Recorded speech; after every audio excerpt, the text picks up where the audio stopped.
नमस्कार साथियों। आज के क्लास में हम लोग नाइन्थ क्लास केमिस्ट्री के फर्स्ट चैप्टर के जितने भी एमसीक्यूज़ हैं दोस्त, सभी को एक एक करके देखेंगे दोस्त। और साथ में उससे रिलेटेड जो भी कॉन्सेप्ट रहेगा उसको भी देखते चलेंगे दोस्त। ठीक है, तो आप हमारे साथ तैयार हो जाइए। क्वेश्चन पढ़ेंगे, आप उसका आंसर बताइएगा। आपके सामने 4 ऑप्शन रहेगा दोस्त, उसी में से कोई एक आंसर रहेगा, आप बताइएगा। ठीक है, तो पहला स्टार्ट करते दोस्त। सबसे पहला क्वेश्चन पढ़िए क्या है। तो सबसे पहला क्वेश्चन आप देखिएगा दोस्त, यहाँ पे आपके सामने दिख रहा होगा, बताइए क्या है। तो दोस्त पढ़िए, पदार्थ की सही परिभाषा क्या है, बताइए। आपके सामने 4 ऑप्शन है, पढ़ लीजिए। अब बताइए इसका आंसर क्या होगा। तो दोस्त इसका जो राइट आंसर है, आप देख सकते हैं, जो पदार्थ की सही परिभाषा क्या होता है, तो जिसके पास द्रव्यमान होता है और साथ में स्थान घेरता है, तो ऑप्शन सी हो जाएगा दोस्त, पदार्थ की सही परिभाषा हो जाएगा। ठीक है, अब देखना है सेकेंड नंबर, दूसरा क्वेश्चन देखना है दोस्त क्या है। तो निम्न में से कौन पदार्थ नहीं है, पदार्थ नहीं है वो बताना है। तो वायु, धुआं, प्रेम, जल। बताइए दोस्त, इनमें से 4 ऑप्शन में से बताइए कौन सा पदार्थ नहीं है। तो दोस्त ये जो प्रेम है आपका, एक प्रकार से क्या है, पदार्थ नहीं है। अब चलिए इसका हम सबसे पहले आंसर चेक कर लेते हैं यहाँ पे दोस्त। उसके बाद साथ में क्या करेंगे, जो भी कॉन्सेप्ट है इससे रिलेटेड उसको भी जान लेंगे दोस्त। तो पहला का सी, दूसरा का भी सी, बिल्कुल सही है दोस्त। अब यहाँ पे कॉन्सेप्ट पढ़िए क्या है, पढ़िए आराम से। तो ब्रह्मांड की कोई भी चीज़ जिसका अपना द्रव्यमान होता है और जो आयतन, एक प्रकार से जो आयतन घेरती है, उसे पदार्थ कहते हैं दोस्त। ठीक है, आप ब्रह्मांड की कोई भी चीज़ जिसका क्या होता है, कुछ ना कुछ द्रव्यमान होता है और आयतन होता है, इसका मतलब कहने का मतलब जो अपना कुछ कुछ स्थान घेरता है। जिसे वायु और धुआं क्या करता है, स्थान घेरता है, और जल भी स्थान घेरता है दोस्त, और उसका कुछ ना कुछ क्या होता है, द्रव्यमान भी होता है। लेकिन प्रेम एक भावना, इमोशन है, पदार्थ नहीं। ठीक है दोस्त, तो ये था आपका कॉन्सेप्ट इस क्वेश्चन से रिलेटेड। इससे क्या होगा दोस्त, कॉन्सेप्ट जो आपको एक्स्ट्रा बताएंगे, इससे क्या होगा, ये जो चैप्टर है आपका एक प्रकार से रिवीजन भी हो जाएगा, और इससे रिलेटेड इस चैप्टर से जो भी ऑब्जेक्टिव क्वेश्चन रहेगा दोस्त, उसको भी साथ में देखते चलेंगे। ठीक है, चलिए आइए तीसरा नंबर क्वेश्चन पढ़िए। तो पदार्थ के कणों के बीच क्या पाया जाता है, बताइए। तो पदार्थ के कणों के बीच बल रहता है, रिक्त स्थान रहता है, ऊर्जा रहता है, द्रव्यमान रहता है। दोस्त पदार्थ के कणों के बीच क्या रहता है, तो स्पेस रहता है, रिक्त स्थान रहता है। क्या रहता है, रिक्त स्थान रहता है। ठीक है, चलिए अगला क्वेश्चन पढ़िए दोस्त।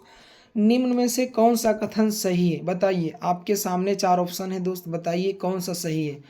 तो दोस्त इसमें से जो आपका राइट आंसर है, पहला है क्या है, कण स्थिर रहते हैं, तो नहीं। कण निरंतर गति करते हैं, तो बिल्कुल। जो आपका कण होता है, जो पदार्थ के जो कण होते हैं, वो हमेशा क्या रहता है, गति करते रहते हैं, तो यही हो जाएगा आपका राइट आंसर, ऑप्शन बी। चलिए आंसर मिला लीजिए, उसके बाद हम इसका साथ में क्या कर लेंगे, जो भी कॉन्सेप्ट रहेगा उसको भी देख लेते हैं। तो दोनों का राइट आंसर की है दोस्त, बी है। अब चलिए ये पढ़िए, इस बात को पढ़िए। तो पदार्थ छोटे छोटे कणों से बना है, इन कणों की मुख्य विशेषताएं हैं दोस्त। सबसे पहले तो आपको जानना है कि जो पदार्थ होता है दोस्त, वो छोटे छोटे कणों से बना है। इन कणों की मुख्य विशेषता क्या है, तो पहला, इनके बीच रिक्त स्थान, इंटरमोलिक्यूलर स्पेस होता है दोस्त। आपको एक बात याद रखना है कि जो छोटे छोटे कण होते हैं उनके बीच क्या रहता है, रिक्त स्थान रहता है। और दूसरी बात, ये निरंतर गति, कंटिन्यूअस मोशन करते हैं, मतलब कि हमेशा ये क्या रहते हैं, गतिशील रहते हैं, हमेशा गति करते रहते हैं दोस्त। ठीक है दोस्त, चलिए आइए अगला क्वेश्चन, आइए 5वां नंबर क्वेश्चन पढ़िए दोस्त। 5वां नंबर क्वेश्चन पढ़िएगा तो क्या लिखा हुआ है देखिए। तो कणों की गति किस पर निर्भर करती है, बताइए। तो कणों की जो गति होती है दोस्त, किस पे निर्भर करती है, तो द्रव्यमान, तापमान, आयतन, घनत्व। तो दोस्त आपका राइट आंसर हो जाएगा ऑप्शन बी, तापमान पर निर्भर करता है। जो कणों की गति तापमान पर निर्भर करता है। ठीक है, अब अगला क्वेश्चन जो है दोस्त, ताप बढ़ाने पर कणों की ऊर्जा क्या होती है, घटती है, बढ़ती है, स्थिर रहती है, समाप्त हो जाती है। तो दोस्त अगर आप बढ़ाते हैं तो जो कणों की जो ऊर्जा होगी वो क्या हो जाएगी, बढ़ जाएगी। क्या हो जाती है, बढ़ जाती है। चलिए आंसर पहले मिला लीजिए। तो दोस्त आपका आंसर देख लीजिए, दोनों का क्या है, बी है। और साथ में इसका एक जो कॉन्सेप्ट है दोस्त, उसको भी समझ लेते हैं। तो क्या है, तापमान जो होता है प्रोपोर्शनल होता है किसके, गतिज ऊर्जा के, काइनेटिक एनर्जी के। मतलब कि अगर आप तापमान बढ़ाते हैं तो गतिज ऊर्जा बढ़ जाएगा, और अगर तापमान घटाते हैं दोस्त तो गतिज ऊर्जा क्या हो जाएगा, कम जाएगा। जैसे ही हम तापमान बढ़ाते हैं कणों को ऊर्जा मिलती है और ये बहुत तेज़ी से भागने लगते हैं दोस्त। जैसे ही आप तापमान बढ़ाइएगा तो क्या होगा, कणों को ऊर्जा मिलती है और वो बहुत तेज़ी से भागने लगते हैं दोस्त। ठीक है, चलिए पदार्थ की अवस्थाएं कितनी होती बताइए। पदार्थ की अवस्थाएं 7वां नंबर क्वेश्चन है दोस्त। पदार्थ की अवस्थाएं कितनी होती है बताइए। तो दोस्त पदार्थ की मूल रूप से 3 अवस्थाएं होती है, ठीक है। आपको बता देते हैं दोस्त, ठोस, द्रव और गैस, ठीक है। ठोस, द्रव, गैस होता है 3 अवस्था, और 2 और है, लेकिन ऐसे इसमें मूल रूप से कितना होता है, 3 होता है। घनत्व, डेंसिटी सबसे अधिक किसमें होता है बताइए। डेंसिटी सबसे अधिक किसमें होता है बताइए, घनत्व। तो ठोस, द्रव्य, गैस सभी में समान होता है। तो दोस्त डेंसिटी सबसे ज़्यादा किसमें होगा, ठोस में होगा। चलिए इसका आंसर मिला लीजिए, और जो इससे रिलेटेड हम कॉन्सेप्ट लिखे हैं दोस्त उसको भी पढ़ लेंगे। तो देख सकते हैं पदार्थ की 3 अवस्थाएं हैं। एक में पहला है ठोस है, एक में लिक्विड है, और एक में क्या है, गैस है दोस्त। ये एक प्रकार से बैलून है, इसमें क्या रहेगा, गुब्बारा, इसमें एक प्रकार से गैस है दोस्त। अब ये पढ़िए, इस बात को पढ़िए दोस्त। मूल रूप से पदार्थ 3 अवस्थाओं में पाया जाता है, ठोस, द्रव्य और गैस। ठोस में कण सबसे अधिक पास पास होते हैं, इसलिए उनका घनत्व, डेंसिटी सबसे अधिक होता है दोस्त। जो ठोस होता है उसमें जो उसका कण होता है काफ़ी नज़दीक होते हैं, सबसे ज़्यादा नज़दीक उसी में होता है, इसलिए उसका डेंसिटी क्या होता है दोस्त, सबसे अधिक होता है। चलिए अगला क्वेश्चन पढ़िए। किसमें कणों के बीच आकर्षण बल सबसे अधिक होता है। आकर्षण बल सबसे अधिक किसमें होगा बताइए। तो दोस्त जो आकर्षण बल होगा, जो जिसके कण पास पास होंगे तो ठोस के हो जाएगा। ठोस में क्या होता है, कणों के बीच आकर्षण बल सबसे अधिक होता है दोस्त। अगला क्वेश्चन 10 नंबर पढ़िए। निम्न में से किसमें कणों के बीच की दूरी सबसे अधिक है बताइए। कणों के बीच की दूरी सबसे अधिक, तो कणों के बीच की दूरी सबसे अधिक किसमें होगा, जिसमें कण दूर दूर रहेगा। तो दोस्त गैस में दूर दूर होता है, इसलिए आंसर हो जाएगा गैस। चलिए आंसर मिला लीजिए दोस्त, और कॉन्सेप्ट जो है पढ़ लीजिए। तो पहले यहाँ पे देख सकते हैं, यहाँ पे देखिए जो फिगर बना हुआ दोस्त, एक प्रकार से ये क्या है आपका, गैस का है, और ये क्या है, लिक्विड का है, और ये क्या है, गैस। ये पहला सॉलिड मतलब ठोस, दूसरा लिक्विड मतलब द्रव्य, और तीसरा गैस।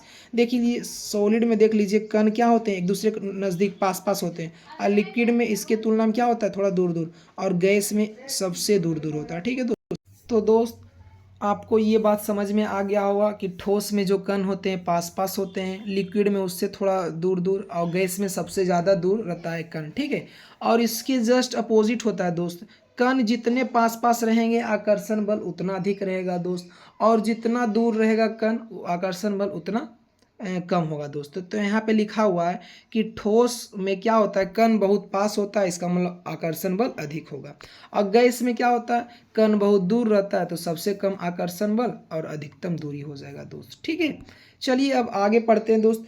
तो निम्न में से कौन ठोस का गुण है बताइए। ठोस में क्या होता है, तो ठोस में क्या रहता है दोस्त, इसमें निश्चित आकार होता है, उच्च संपीड्यता रहता है, कोई निश्चित आयतन नहीं, कम घनत्व। तो दोस्त इसका निश्चित आकार रहता है, आकार भी निश्चित रहता है और आयतन भी निश्चित रहता है, तो ऑप्शन ए हो जाएगा। चलिए अगला क्वेश्चन पढ़िए। ठोस का आकार निश्चित क्यों होता है बताइए। तो दोस्त ठोस जो रहता है उसका आकार निश्चित क्यों रहता है बताइए, उसका क्या रीज़न है। तो कण दूर होते हैं, बिल्कुल नहीं, कण तो पास होते हैं। आकर्षण बल कम होता है, नहीं, आकर्षण बल तो ज़्यादा होता है। कण पास और व्यवस्थित होते हैं, बिल्कुल, यही आपका राइट आंसर हो जाएगा, ऑप्शन सी। कण जो होता है एक तो पास होता है ठोस में, और एक तो व्यवस्थित रहता है। देख सकते हैं दोस्त ये आपका क्या है, ठोस है। इसके कण आप देख सकते हैं किस प्रकार पास पास हैं और एकदम व्यवस्थित तरीके से है दोस्त। चलिए आंसर और जो कॉन्सेप्ट है उसको पढ़ लेते हैं। तो आंसर में आप पहला का ए, दूसरा का सी हो गया। और देखिए दोस्त यहाँ पे ठोस पदार्थों में कण अत्यधिक मजबूत आकर्षण बल से जुड़े होते हैं। वे अपनी जगह से हिल नहीं सकते, केवल कंपन कर सकते हैं, इसलिए उनका आकार निश्चित होता है दोस्त, ठीक है दोस्त। चलिए आइए अब आगे देखते हैं दोस्त। द्रव की विशेषता क्या है, लिक्विड, यहाँ पे देख सकते हैं, इसका विशेषता बताइए। तो दोस्त इसका आयतन तो फिक्स होता है लेकिन आकार फिक्स नहीं होता है, ठीक है। तो देखिए आयतन फिक्स होता है लेकिन आकार फिक्स नहीं होता है, तो ये हो जाएगा निश्चित आयतन, क्या हो जाएगा, ऑप्शन बी। बताइए निम्न में से कौन सही है। 14 नंबर क्वेश्चन में पूछ रहा है दोस्त कौन सही है। तो ऑप्शन ए, द्रव कंप्रेसिबल नहीं होते, संपीड्य नहीं होते, मतलब कि उसको दबा नहीं सकते हैं, जो कि गलत है दोस्त, उसको वो संपीड्य होता है। गैस संपीड्य नहीं होती है, बिल्कुल होती है। ठोस संपीड्य होते हैं, नहीं होता ठोस, सभी समान। तो आपका ऑप्शन बी हो जाएगा, जो गैस होता है दोस्त संपीड्य होता है, मतलब कि कंप्रेसिबल, मतलब इसको दबा सकते हैं आसानी से, ठीक है। चलिए आइए यहाँ पे पढ़ लेते हैं दोस्त। चलिए यहाँ पे पढ़िए क्या है, तो पहला का बी दूसरा का भी पढ़िए।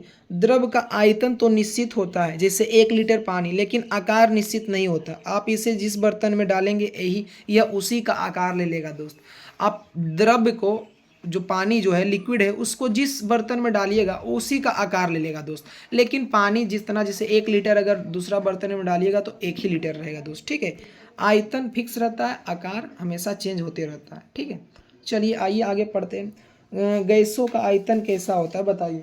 तो गैसों का जो आयतन होता है दोस्त, इस प्रकार गैस का जो क्या होता है, ना तो आयतन फिक्स निश्चित रहता है और ना ही आकार, मतलब कि दोनों ही आयतन और आकार दोनों ही अनिश्चित होता है। तो गैसों का आयतन जो होता है दोस्त अनिश्चित होता है, ठीक है।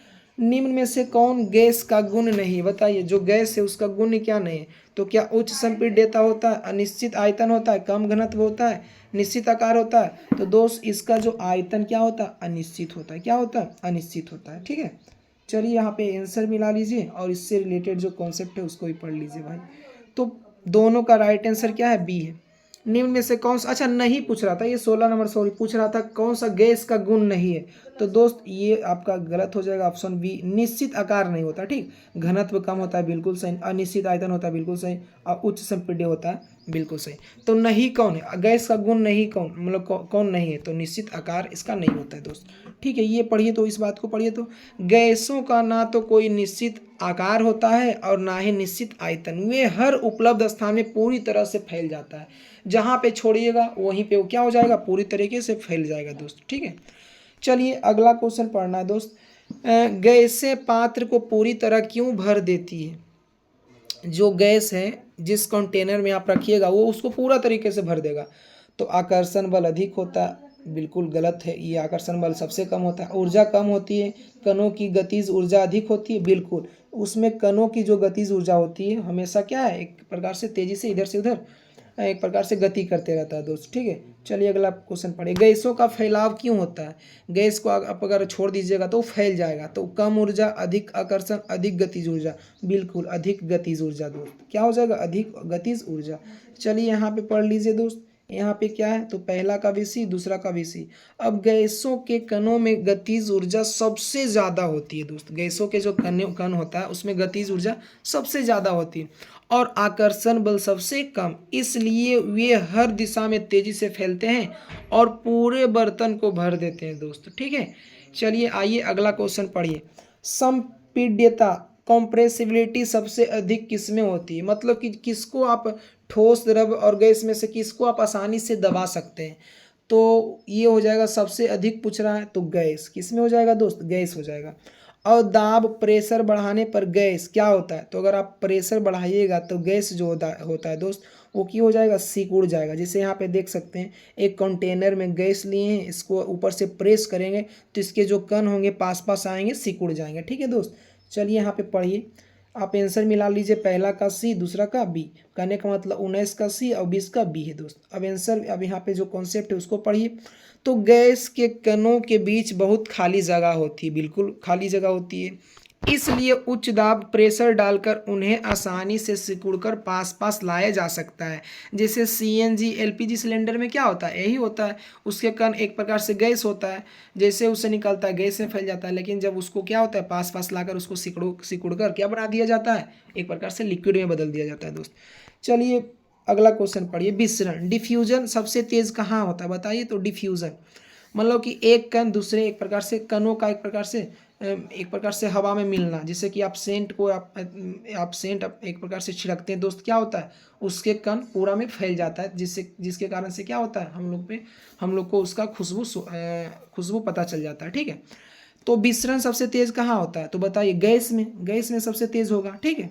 और विसरण का कारण क्या बताइए, तो विसरण का क्या कारण है, तो कणों की गति हो जाएगा दोस्त। चलिए आइए यहाँ पे आंसर मिला लीजिए। पहला का सी, दूसरा का बी।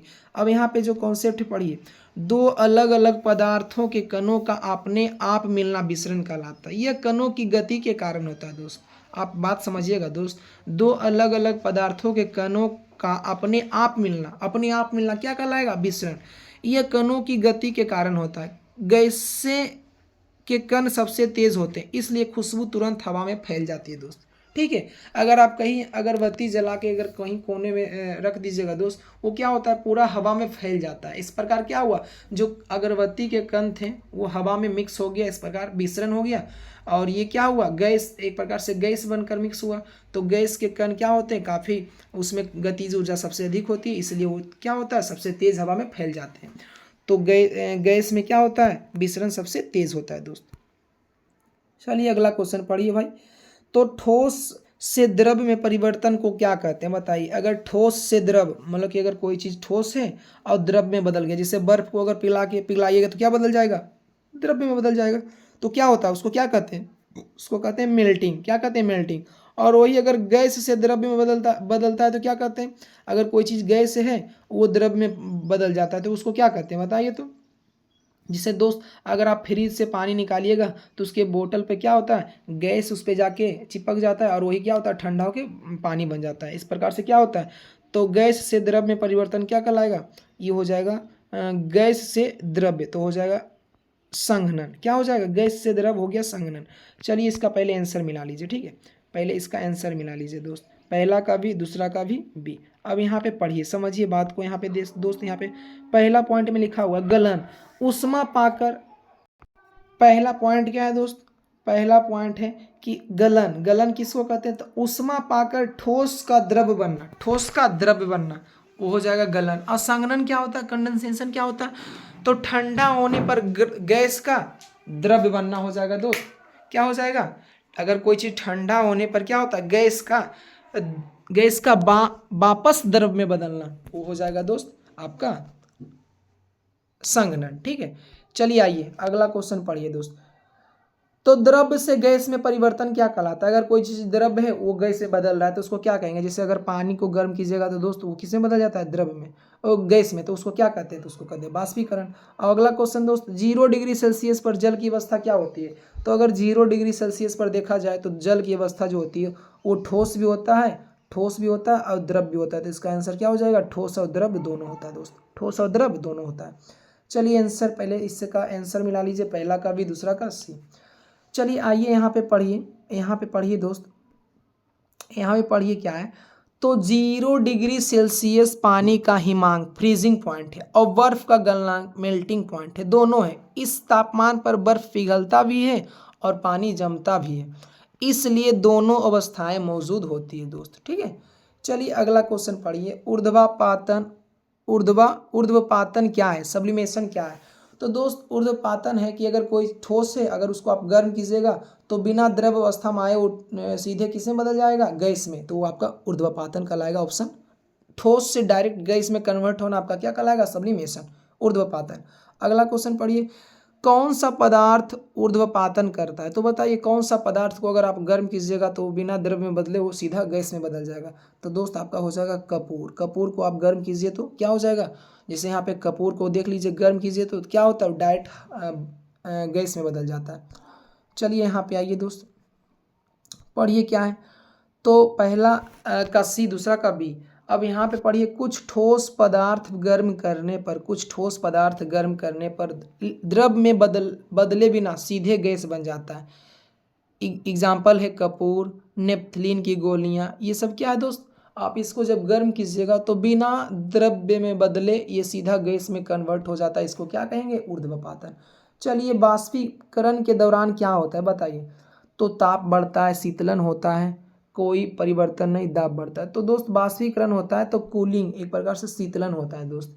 अगला क्वेश्चन पढ़िए, बाष्पीकरण केवल कहाँ होता है, बताइए बाष्पीकरण केवल कहाँ होता है, पूरे द्रव में, सतह पर, नीचे, कहीं नहीं। तो दोस्त ये जो होता है सतह पर होता है, कहाँ पे होता है, सतह पे होता है। ठीक है, देख सकते हैं यहाँ पे क्या होता है, सतह पर होता है। चलिए यहाँ पे इसका आंसर दोनों का बी राइट आंसर दिया हुआ है। पढ़िए, बाष्पीकरण एक सतही प्रक्रिया, सरफेस फेनोमेनन है। द्रव की सतह के कण अपने आसपास से उष्मा सोखकर गैस में बदलते हैं, जिससे पीछे ठंडक, कूलिंग इफेक्ट पैदा होती है दोस्त। ठीक है दोस्त। चलिए अगला क्वेश्चन पढ़िए, निम्न में से कौन सा बाष्पीकरण को बढ़ाता है, बताइए। बाष्पीकरण को अगर बढ़ाना है, तेज करना है, तो बताइए क्या, कौन कौन बढ़ाता है, तो कम तापमान, अधिक आर्द्रता, अधिक पवन वेग, कम सतह। तो दोस्त अगर हवा तेजी से चलेगा, अधिक पवन वेग होगा तो क्या होता है, बाष्पीकरण की प्रक्रिया क्या होगा, तेजी से होगी। चलिए आर्द्रता ह्यूमिडिटी बढ़ने पर बाष्पीकरण क्या होता है बताइए। अगर आर्द्रता मतलब कि हवा में पानी की मात्रा ज़्यादा है, अगर बढ़ जाएगा तो बताइए बाष्पीकरण क्या होगा। तो बाष्पीकरण क्या हो जाएगा दोस्त, घट जाएगा। बाष्पीकरण की प्रक्रिया क्या हो जाएगा, घट जाएगा। आइए आंसर मिला लेते हैं दोस्त। चलिए यहाँ पे देख लेते हैं, पहला का सी दूसरा का बी हो गया। अब यहाँ पे पढ़िए, तेज हवा पानी के कणों को उड़ा ले जाती है जिससे बाष्पीकरण तेज होता है दोस्त। लेकिन अगर हवा में पहले से ही नमी आर्द्रता हो तो पानी धीरे उड़ता है। नोट, रंग का बाष्पीकरण पर कोई प्रभाव नहीं पड़ता है दोस्त। ठीक है, चलिए आइए अगला क्वेश्चन दोस्त, कौन सा तापमान का एसआई इकाई है। तापमान का एसआई इकाई क्या है बताइए। तापमान का एसआई मात्रक पूछ रहा है दोस्त। तो तापमान का एसआई मात्रक तो आपको याद ही होगा, तापमान का एसआई मात्रक क्या होता है, केल्विन होता है दोस्त। तापमान को हम किस में मापते हैं, केल्विन में मापते हैं। सेल्सियस में भी मापते हैं, फ़ारेनहाइट भी मापते हैं, लेकिन इसका एसआई मात्रक पूछे तो, एसआई का इकाई पूछे तो दोस्त केल्विन हो जाएगा। चलिए अगला क्वेश्चन, केल्विन में 25 डिग्री सेल्सियस कितना होता है बताइए। केल्विन में अगर हम 25 डिग्री सेल्सियस को कन्वर्ट करेंगे तो क्या करना है, कुछ नहीं दोस्त, अगर केल्विन में करना है तो जितना डिग्री सेल्सियस उसको 273 में क्या करना है, ऐड कर देना है।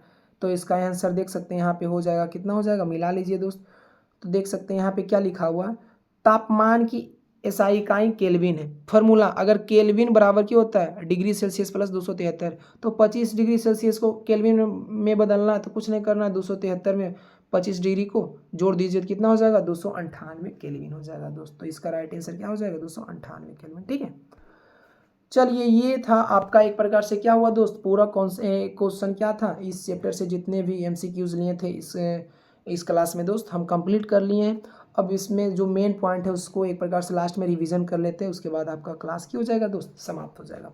तो सबसे पहले ठोस के बारे में जानिए। ठोस में क्या होता है, आकार निश्चित होता है, और वही द्रव में क्या होता है, आकार अनिश्चित होता है, और गैस में भी क्या होता है, आकार अनिश्चित होता है। आयतन क्या होता है दोस्त, ठोस में निश्चित होता है और द्रव में भी निश्चित होता है, लेकिन वही गैस में क्या होता है, अनिश्चित होता है। आकर्षण बल सबसे अधिक ठोस में रहेगा और द्रव में क्या रहेगा, मीडियम रहेगा, एक प्रकार से मध्यम। और आकर्षण बल सबसे न्यूनतम किस में रहेगा, गैस में।